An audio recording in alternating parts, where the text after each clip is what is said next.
So do you think, Erica, a lot of the issues that we're seeing with our youngsters now, the Gen Z generation, can be tracked right the way back to the way that we raised them as infants? Oh, absolutely. Not just Gen Z, but even before that, so this started, you would say, the movement to separate mothers and babies. I mean, I suppose you could say historically it started with the Industrial Revolution when mothers went to factories. But really when it picked up speed is the 60s, when we started talking about feminism and the me generation and individuality and how important it was to pursue your own personal ambitions and personal desires and pleasure. And so what we did is we diminished the role of caregiving in society because it was hard, because it was a responsible role, because it required sacrifice. And so when that happened and women were pushed to go out into the work world when they had very young children, I mean, Gloria Steinem said to women, if you don't work out in the work world,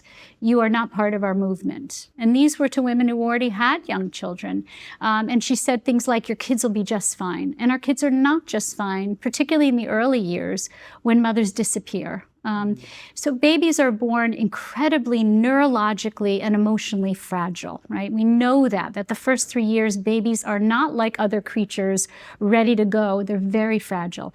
And the thing that helps them to develop in a healthy way is that buffering from stress, but also mothers do this other important thing, which is they regulate babies' emotions from moment to moment.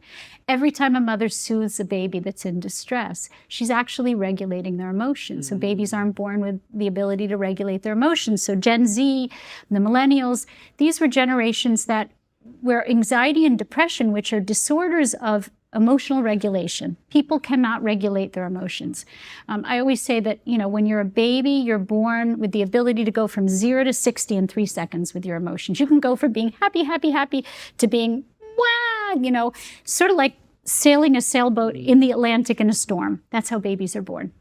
And it's only because mothers are physically and emotionally present to soothe the baby when they're in distress, to help the baby to regulate emotions, that it's more like sailing in the Caribbean.